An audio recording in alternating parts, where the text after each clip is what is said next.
तो नेक्स्ट वाला जो अभी का जो वीडियो है, इसमें आप ये समझोगे कि कॉन्ग्रुएंसी का मतलब क्या है। कॉन्ग्रुएंसी का मतलब है, इसके पहले वाले वीडियो में भी, पार्ट 1 में भी मैंने आपको समझाया था कि कॉन्ग्रुएंसी का मतलब एग्जैक्ट सेम टू सेम। अब आप बताओ कि चैप्टर का नाम है ट्राइंगल। अब दो ट्राइंगल हैं, ठीक है, मैं पहले हेडिंग डाल देता हूं, कॉन्ग्रुएंट, ठीक है। हालांकि इसमें आपको कॉन्ग्रुएंट के बारे में ही डिटेल में समझना है, कॉन्ग्रुएंट के बारे में ही डिटेल में समझना है। कॉन्ग्रुएंट मतलब पता चल गया कि एग्जैक्ट सेम टू सेम, ठीक है, एग्जैक्ट, थोड़ा सा भी कम ज्यादा नहीं, 19-20 भी नहीं, एकदम 20-20, ठीक है। तो यहाँ पर समझेंगे हम कि अगर मान लीजिए कि दो ट्राइंगल हैं, एक ट्राइंगल है ABC और दूसरा ट्राइंगल है PQR, दो ट्राइंगल हैं आपस में। अच्छा, कॉन्ग्रुएंट का जो सिंबल है वो सिंबल भी आप थोड़ा देख लो। कॉन्ग्रुएंट का सिंबल होता है पहले इक्वल और फिर ये ऊपर ऐसे बना देने का, इसको बोलते हैं कॉन्ग्रुएंसी, ठीक है। कॉन्ग्रुएंट है मतलब यहाँ का यहाँ से कॉन्ग्रुएंट है, बीच में लगा देते हैं। तो ये और ये आपस में कॉन्ग्रुएंट होंगे, उसके लिए क्राइटेरिया है। कैसे बोलेंगे, देख के थोड़ी बोल देंगे, क्राइटेरिया है और कई सारे क्राइटेरिया हैं। वो क्राइटेरिया मैं आपको बता रहा हूँ। जैसे कि पहली क्राइटेरिया है वो है आप ट्रिपल एस। ट्रिपल एस मतलब इसका तीनों साइड, इसके तीनों साइड के बराबर हो। जैसे मान लो ये इस साइड के बराबर हो रहा है, ये जो है इस साइड के बराबर हो रहा है और ये जो है वो इस साइड के बराबर हो रहा है, ठीक है, क्लियर। ये एक साइड इसके एक साइड के बराबर हो गया, दूसरा साइड दूसरे साइड के बराबर, तीसरा साइड तीसरे साइड के बराबर मिल रहा है, तो ये आपस में क्या है, कॉन्ग्रुएंट है, ठीक है। तीनों साइड मिल रहा है ना, देखो ये एक साइड इसके बराबर हो गया, ये एक साइड इसके बराबर हो गया, ये एक साइड इसके बराबर हो गया। जब ऐसा तीनों साइड इसके तीनों साइड से मिल जाए तो समझ लेना कि क्या है, ये कॉन्ग्रुएंट है, अदरवाइज नहीं है। अगर मिल जाते हैं तो आप यही लिखोगे कि bye triple S congruency rule this triangle is congruent this triangle, clear. दूसरी नंबर की क्राइटेरिया होती है ASA, एंगल साइड एंगल। अब ये एंगल साइड एंगल थोड़ा समझना, क्योंकि यहीं पे कंफ्यूज हो जाता है। मान लो कि आपको फिगर देखा, डेटा दिया है, वो देखा, दोनों ट्राइंगल का डेटा दिया हुआ है। आपने देखा कि ये एंगल इस एंगल के बराबर है, इसके नहीं, इसीलिए मैंने ऐसे लिख रहा हूँ, क्योंकि ऐसे ही भ्रमित होते हैं इसमें। ये एंगल इस एंगल के बराबर दिख रहा है, बाकी ये दोनों और ये दोनों डेटा नहीं दिया है, सिर्फ क्या दिया था, ये एंगल दिया था और ये एंगल दिख रहा था बराबर। अब ASA क्राइटेरिया कब फिट होगा, जब देखो एंगल मिला एक एंगल, ठीक है। अच्छा ASA ना, पहले SAS ले लेते हैं, SAS एक एंगल मिला, ये आपस में बराबर। अब साइड जो दोनों हैं वो कौन सी साइड, इस एंगल का ये साइड और ये साइड, इस एंगल का ये साइड के बराबर होना चाहिए। मतलब ये इसके बराबर हो गया, ये इसके बराबर हो गया, और बीच में एंगल है, इसमें भी बीच में एंगल है, side angle side, side angle side, ऐसे मिले तब आप इस क्राइटेरिया के अकॉर्डिंग बोलोगे कि ये ट्राइंगल इस ट्राइंगल की क्या है, कॉन्ग्रुएंट है, ठीक है, क्या है, कॉन्ग्रुएंट है। तीसरी क्राइटेरिया देख लो जिसका नाम है ASE। इसका मतलब अगर आपने देखा, दूसरा ही बना देते हैं,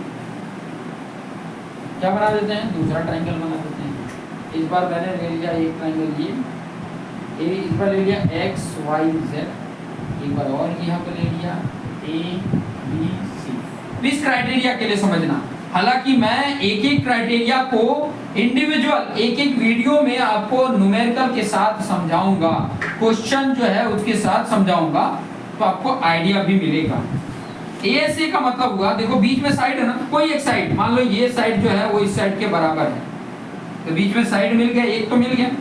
उसके बगल का एंगल, मतलब इसके बगल का ये एंगल है, इसके बगल का ये एंगल है, इसमें भी इसके बगल का ये एंगल और इसके बगल का ये एंगल, मतलब ये एंगल इस एंगल के बराबर और ये एंगल इस एंगल के बराबर मिला, और ये साइड इस साइड के बराबर मिला, तब आप कहोगे कि इस क्राइटेरिया के अकॉर्डिंग ये ट्राइंगल इस ट्राइंगल के क्या है, कॉन्ग्रुएंट है। क्या है, कॉन्ग्रुएंट है। चौथा AAS। AAS का मतलब ये हो गया कि ध्यान से समझना, AAS का मतलब ये एंगल, पहले देखो ये एंगल, फिर इसके बगल का एंगल, चाहे ये बगल का चाहे ये बगल का, देख लो ये एंगल मान लो ये एंगल की इक्वल मिलती, फिर देखा कि इसी के बगल का ये एंगल इस एंगल के इक्वल हो गया, फिर इसके बाद क्या आएगा, साइड है, वो साइड है ना, ये एंगल का साइड ये, या ये एंगल का साइड ये दिया हो, इनके बीच का साइड दिया हो, तब तो ये वाला बैठ जाएगा ना, ए ऐसे। कोई भी दो एंगल दिया हो और एक साइड दिया हो, दो एंगल, देखो दो एंगल मिल गया, एक साइड अगर दिया, मान लो ये साइड दिया तो ये एंगल ए, एंगल एस, अगर ये साइड दिया हो बराबर तो एंगल एस, AAS, और ये दिया है तब तो ये क्राइटेरिया के अकॉर्डिंग बैठ जाएगा, ASA। क्लियर? तो ऐसा अगर दो एंगल और एक साइड दिया है तो देखना कि कौन सा इस पे बैठ रहा है कि इस पे बैठ रहा है, क्योंकि दोनों में दो एंगल एक साइड है, तो देखना इन दोनों में से किस पे सेट हो रहा है, तो वो क्राइटेरिया के अकॉर्डिंग आप बोल दोगे कि ये ट्राइंगल के क्या है, कॉन्ग्रुएंट है। अब पांचवा नंबर है जिसका नाम है RHS। RHS का मतलब आप चेक करोगे, एक 90 डिग्री होगा, दोनों में 90 डिग्री होगा, हाइपोटेनियस जो होगा वो भी आपस में इक्वल होंगे, और कोई एक साइड आपस में इक्वल मिले, तब बोला कि ये दोनों ट्राइंगल आपस में क्या है, कॉन्ग्रुएंट है। और कॉन्ग्रुएंट का सिंबल यहाँ पे बताया हुआ है, ठीक है। अच्छा, कॉन्ग्रुएंट जानने के बाद अगर पता चल गया कि ये ट्राइंगल इस ट्राइंगल के कॉन्ग्रुएंट है, तो आप एक आता है जिसका नाम है BICPCT, इसको बोलते हैं कॉरेस्पॉन्डिंग, ये है पार्ट और ये है कॉन्ग्रुएंट और ये है ट्राइंगल। कह रहा है corresponding part of congruent triangle are equal, ऐसे corresponding part of congruent triangle are equal. कब होगा ये, जब आपको ये पता चल गया कि ये दोनों आपस में कॉन्ग्रुएंट हैं, तो बाई CPCT लगा के आप उसके कॉरेस्पॉन्डिंग पार्ट जो होगा, कॉरेस्पॉन्डिंग पार्ट मतलब उसके पार्ट क्या हो सकते हैं, साइड है और एंगल है। तो कॉरेस्पॉन्डिंग का मतलब क्या होता है, थोड़ा सा मैं समझाना चाहूंगा। और यहाँ बहुत सारे टीचर भी गलती करते हैं, स्टूडेंट की तो बात छोड़ो, बहुत सारे टीचर भी गलती करते हैं। वो बता रहा हूँ, जैसे मान लो ट्राइंगल ABC कॉन्ग्रुएंट है ट्राइंगल PQR के, ऐसे दिया हुआ। कॉरेस्पॉन्डिंग पार्ट क्या हुआ, AB पहले तो ले रहा हूँ, AB जो है इक्वल हो सकता है PQ के, देख रहा पहला दो इधर तो इधर भी पहला दो, साइड बोल रहा हूँ अभी, पहले लास्ट के दो ले रहा हूँ BC तो इसके भी लास्ट दो QR, फिर अगर पहला लास्ट ले रहे हो AC तो इसका भी पहला लास्ट PR।